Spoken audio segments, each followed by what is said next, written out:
কেন, যত ধরনের লোভ দেখানো হোক না কেন, ক্ষমতার লোভ দেখাক, অর্থের লোভ দেখাক, নারীর লোভ দেখাক, যাই দেখাক না কেন, বিন্দু মাত্র ঈমান থেকে দূরে সরে যাবে না। কি বলেন, ঠিক কিনা বলেন? মন থাকবে তো নাকি? ঈমানের উপর অটল থাকতে গেলে কি থাকতে হবে?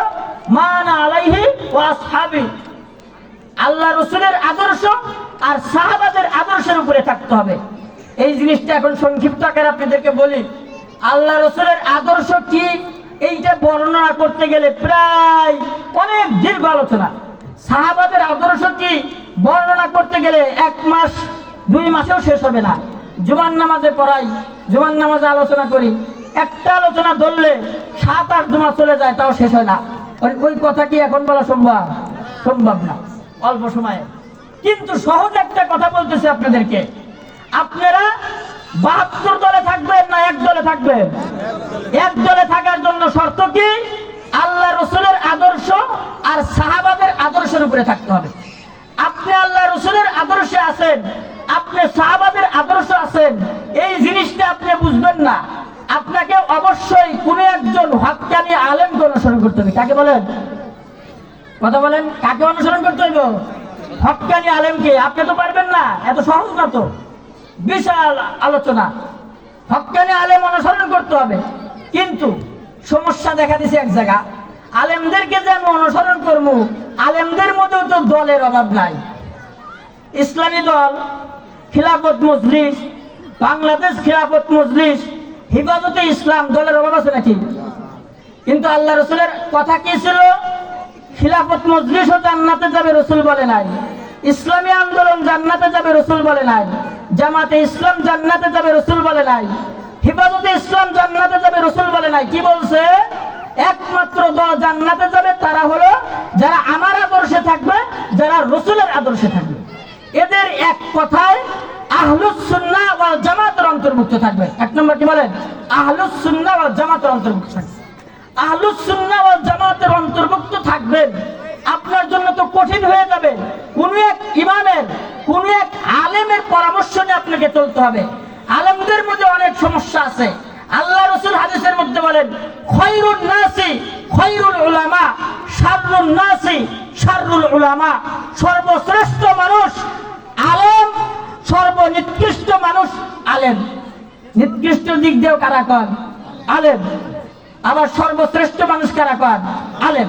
আপনাকে খুঁজে বের করতে হবে সর্বশ্রেষ্ঠ আলেম কারা, কোন আলেম আহলুস সুন্নাহ ওয়াল জামাতের অন্তর্ভুক্ত আছে। ওই জিনিসটা বের করার পরে আপনি তাকে নির্দ্বিধায় মানেন, ইনশাআল্লাহ আপনি জান্নাতে চলে যাবেন। সুবহানাল্লাহ। এই ধরনের আলেম চিনার উপায় হলো 4টা আলামত। কয়টা আলামত বলেন? কোন আলেমের মধ্যে যদি 4টা গুণ থাকে, মনে করবেন ও আহলুস সুন্নাহ ওয়াল জামাতের আলেম, ওকে অনুসরণ করলে আপনি জান্নাতে যাবেন। কয়টা আলামত বলেন? এটা সহজ হবে না আপনাদের জন্য?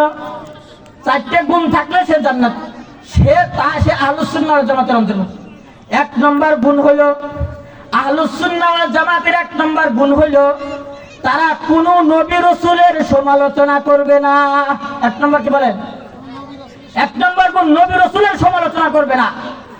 সমস্ত নবীগণ নিষ্পাপ, তাদের কোনো গুনাহ নাই, তারা জীবনে একটা গুনাহ করে নাই, এমন আকীদা পোষণ করতে হবে। 1 নম্বর আকীদা কি বলেন? সমস্ত নবী রাসূল নিষ্পাপ, তাদের কোনো গুনাহ নাই। নাকি আদম আলাইহিস সালাম গুনাহ করছে? নাউজুবিল্লাহ কয় না? দেখ, মুসা আলাইহিস সালাম গুনাহ করছে? টিভিতে কয় না? এগুলো টিভিতে কয় না? বাউলরা এই টিভিতে গান শোনেন, বাউলরা এই জাতীয় কথা বলে, আদম গুনাহ করছে, মুসা গুনাহ করছে। নাউজুবিল্লাহ কয়। আল্লাহর ভাষ্য হলো, আমি কোন গুনাহগারকে নবী বানাই না। সুবহানাল্লাহ। সমস্ত নবীগণ নিষ্পাপ। কোন আলেম যদি নবীদের সমালোচনা করে, অফলাইনে করুক অনলাইনে করুক, কোন সময় যদি কোন আলেম নবীদের সমালোচনা করে, নিঃসন্দেহে তার থেকে দূরে থাকবেন। 1 নম্বর গুণ কি বলেন? নবী রাসূলদের এতটুকু তো বুঝবেন নাকি? রাসূলের সমালোচনা করতেছে, এটা বুঝবেন না? রাসূলের খারাপ বললো, রাসূলকে খারাপ করলো, নবীদেরকে খারাপ করলো, নবীদেরকে গুনাহগার করলো, এই কথাগুলো বললে এটাতে রাসূলদের সমালোচনা হতেছে। এই জিনিসটা বুঝবেন না আপনারা? বাস সাথে সাথে সেখান থেকে উঠে যাবেন যে সে আহলুস সুন্নাহ ওয়াল জামাতের আলেম না, সে গুমরাহ, সে নিকৃষ্ট আলেম। 2 নম্বর, আহলুস সুন্নাহ ওয়াল জামাতের দ্বিতীয় পরিচয় হলো তারা কোনো সাহাবাদের সমালোচনা করবে না। 2 নম্বর গুণ কি বলেন? সাহাবাদের সমালোচনা করবে না। সেই সাহাবা আবু বকর হোক, আলী হোক, উসমান হোক, আমিরে মুয়াবিয়া হোক, যে হোক না কেন, আল্লাহ রাসূল বলেন আলাইকুম বিসুন্নতি ওয়া সুন্নাতিল খুলাফাইর রাশিদিন আল মাহদিয়্যিন। অনেক ইখতিলাফ দেখা দিবে, সেই সময় তোমরা আমার আদর্শে থাকবা, আমার রাসূল সাহাবাদের আদর্শ থাকবা। আমার সাহাবারা কেমন? কয় আসহাবি কান নুজুম ফাবিআইয়িহিম ইহতিদাইতুম। আমার সাহাবারা হলো এক একজন নক্ষত্রের মতো, যারা তার একজন সাহাবার কেউ যদি অনুসরণ করে সে হিদায়াত পেয়ে যাবে, সে জান্নাতে চলে যাবে। সুবহানাল্লাহ। সাহাবারা মিয়ারে হক, সত্যের মাপকাঠি। সাহাবাদের গুনাহ ছিল, কিন্তু তাদের ক্ষেত্রে আমাদের আকীদা হলো তারা মাগফুর। তারা কি বলেন? মাগফুর। গুনাহের সময় ছিল, আল্লাহ তাআলা তাদেরকে ক্ষমা করে দিয়েছেন। সুবহানাল্লাহ। আল্লাহ বলেন রাদিয়াল্লাহু আনহু ওয়া রাযু আন। সাহাবারা আমার উপরে সন্তুষ্ট, আমিও সাহাবাদের উপর সন্তুষ্ট। সাহাবাদের উপরে আল্লাহ সন্তুষ্ট, আমি আর আপনি সমালোচনা করার কিনা? কি বলেন আপনারা? 2 নম্বর, আহলুস সুন্নাহ ওয়াল জামাতের অন্তর্ভুক্ত আলেম হলো তারা কোন সাহাবাদের সমালোচনা করবে না। 3 নম্বর গুণ হলো, ঠিক আছে, সমস্যা নেই। 3 নম্বর গুণ হলো আহলুস সুন্নাহ ওয়াল জামাতের তারা কোন ইমামের সমালোচনা করবে না। সুবহানাল্লাহ। পূর্ববর্তী কোন ইমামের সমালোচনা করবে না। ইমাম কারা? ইমাম কয়েক ধরনের আছে। আকীদার ক্ষেত্রে ইমাম আছে, ফিকার ক্ষেত্রে ইমাম আছে, হাদিসের ক্ষেত্রে ইমাম আছে, তাসাউফের ক্ষেত্রে ইমাম আছে। আকীদার ক্ষেত্রে ইমাম হলো ইমাম আবুল হাসান আল আশআরি, ইমাম আবু মানসুর আল মাতুরিদি, নাম শোনেন নাই তো মনে হয়। এরা আকীদার ক্ষেত্রে ইমাম। ফিকার ক্ষেত্রে ইমাম হলো ইমাম আবু হানিফা, ইমাম শাফি, ইমাম মালিক, ইমাম আহমদ ইবনে হাম্বল, ইমাম জুফার, ইমাম ইউসুফ। এরা হলো ফিকার ক্ষেত্রে ইমাম। হাদিসের ক্ষেত্রে ইমাম বুখারী রাহমাতুল্লাহি আলাইহি, ইমাম তিরমিজি রাহমাতুল্লাহি আলাইহি, মুসলিম রাহমাতুল্লাহি আলাইহি, আবু দাউদ রাহমাতুল্লাহি আলাইহি, ইমাম তাহাবী রাহমাতুল্লাহি আলাইহি। এরা হলো হাদিসের ক্ষেত্রে ইমাম। এই জাতীয় বড় বড় ইমাম আছে। আহলুস সুন্নাহ ওয়াল জামাতের 3 নম্বর পরিচয় হলো এরা কোনো সময় কোনো ইমামের সমালোচনা করবে না। অফলাইনে অনলাইনে যদি কোনো সময় দেখেন ইমাম আবু হানিফাকে নিয়ে সমালোচনা করতেছে, ইমাম শাফিকে নিয়ে সমালোচনা করে, ইমাম জুফারকে নিয়ে সমালোচনা করে, ইমাম তিরমিজিকে নিয়ে সমালোচনা করে, ইমাম বুখারীকে নিয়ে সমালোচনা করে, ইমাম আবু দাউদকে নিয়ে সমালোচনা করে, আপনি নির্দ্বিধায় বিশ্বাস করবেন যেই আলেম এই জাতীয় ইমামদের সমালোচনা করবে সে গুমরাহ আলেম, সে কখনো আহলুস সুন্নাহ ওয়াল জামাতের অন্তর্ভুক্ত হতে পারে না। সুবহানাল্লাহ। কয় নম্বর গুণ পেলাম আমরা? 3 নম্বর। 4 নম্বর গুণ হলো আহলুস সুন্নাহ ওয়াল জামাতের 4 নম্বর গুণ হলো পুরা আলেম সমাজ থেকে মুখ ফিরাবে না।